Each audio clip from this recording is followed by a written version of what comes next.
नमस्कार साथियों, आप सभी का हमारे YouTube चैनल CDR में बहुत बहुत स्वागत है। दोस्तों, आज का टॉपिक जो है बहुत बहुत महत्वपूर्ण है और इसको पढ़ना आपके लिए बहुत जरूरी है। और अगर आप पढ़ना चाहते हैं तो अपनी आंखें खोल लीजिए और अपना माइंड जो है टेंशन फ्री कर लीजिए और हमारे तरफ अट्रैक्शन दीजिए। चलिए दोस्तों, आज का क्वेश्चन क्या है? Differences between direct and indirect tax. दोस्तों, ये देखिए 5 नंबर में आएगा, कंफर्म है, क्योंकि ये क्वेश्चन इंपॉर्टेंट है। ठीक है दोस्तों, अब देखिए क्या है, मैंने इंग्लिश में हिंदी दोनों में इसका जो बेस ऑफ डिफरेंसेस होता है, दोनों का अंतर का आधार दोनों में लिखा है। तो इसमें सबसे पहला जो है बेस वो क्या है? अर्थ। आप 2 लाइन लिखेंगे, एक तरफ डायरेक्ट टैक्स, एक तरफ इनडायरेक्ट टैक्स, और इधर क्या रहेगा? अंतर का आधार रहेगा। अंतर के आधार में क्या लिखिएगा? अर्थ लिखिएगा। तो आपको पता होना चाहिए प्रत्यक्ष कर क्या होता है। Direct tax, what is direct tax? तो डायरेक्ट टैक्स वो टैक्स होता है जो सरकार किसी व्यक्ति पर क्या करती है? लेवाइट करती है, उस पर रोकती है, उसको क्या बोलते हैं?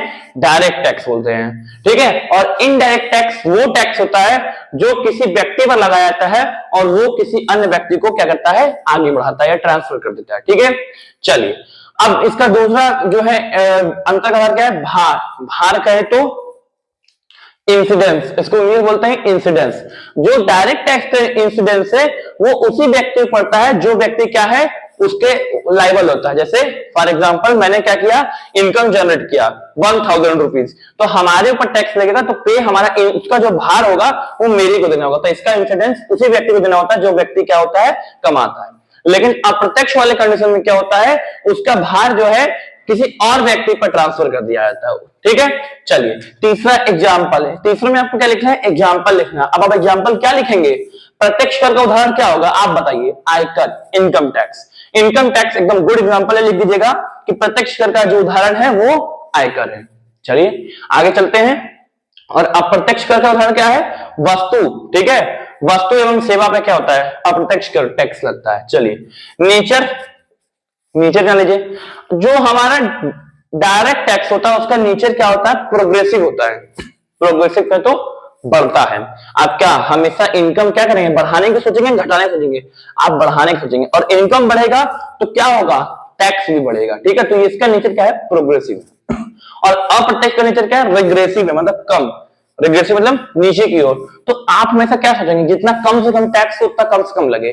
सर्विस यूज कर रहे तब क्या चाहेंगे? जितना कम से कम में काम होता है उतना करें। तो रिग्रेसिव होगा। चलिए अगला टॉपिक देखिए, अंतर का आधार। ऑब्जेक्ट। जो डायरेक्ट टैक्स होता है उसका ऑब्जेक्ट ये होता है कि सरकार को चलाना और जो व्यक्ति कमा रहा है उस व्यक्ति की एक फिक्स क्या और आय पर टैक्स लेना। और इसका क्या होता है? अप्रत्यक्ष का जो उद्देश्य ऑब्जेक्ट ये होता है कि गुड्स एंड सर्विस पे इनडायरेक्ट टैक्स लेना। चलिए, इम्पैक्ट। इम्पैक्ट कहे तो प्रभाव। अब जो अप्रत्यक्ष कर का प्रभाव, सॉरी प्रत्यक्ष कर का जो प्रभाव होता है वो सबके ऊपर पड़ता है, लेकिन अप्रत्यक्ष कर पे क्या होता है? जो गुड्स एंड सर्विस परचेज करता है उसके ऊपर पड़ता है। ठीक है। चलिए अगला क्वेश्चन देखिए, टैक्स इवेजन। इसे बोलते हैं हिंदी में हस्तांतरण।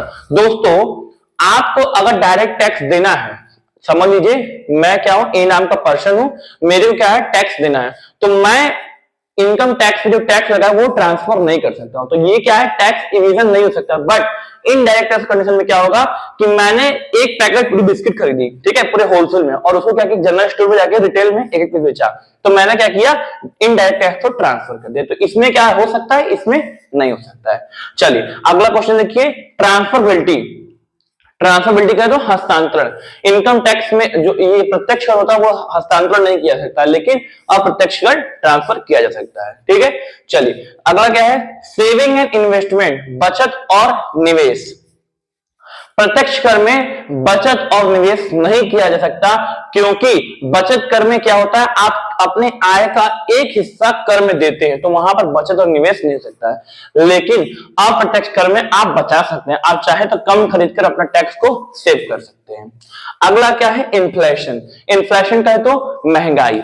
क्या है? इनकम टैक्स का क्या है? महंगाई पर प्रभाव पड़ता है, लेकिन इसमें क्या है? सबसे ज्यादा पड़ता है। चलिए आखिरी क्या है? Administrative cost. जो इनकम टैक्स पे एडमिनिस्ट्रेटिव कॉस्ट होता है वो कम होता है, लेकिन इसमें क्या होता है? ज्यादा होता है। दोस्तों यही क्या था आपका differences between income tax, sorry direct and indirect tax था, जो कि क्या मैंने हिंदी और इंग्लिश दोनों में अंतर के आधार पर लिखा है। ये 1 2 3 4 5 6 7 8 9 10 है। अगर पेपर में 5 नंबर का आता है तो इसमें से कोई आप 5 6 या 7 याद कर लीजिए, 7 या 6 याद कीजिएगा, वो आप लिख देंगे तो आपको 5 नंबर परफेक्ट मिल जाएगा। बस आपका पॉइंट याद रखना है, ठीक है, इजी इजी है, बस पॉइंट याद रखिए। आप पेपर में आएंगे तो बहुत इजी अटेम्प्ट करके आप उसको दे सकते हैं। और ये मोस्ट इंपॉर्टेंट क्वेश्चन है। ऐसे ही क्वेश्चन अगर आपको और देखना है या और पढ़ना है तो आप हमारे चैनल को सब्सक्राइब जरूर कर दीजिएगा, ठीक है, और लाइक करना मत भूलिएगा। आज के लिए इतना ही, नमस्कार।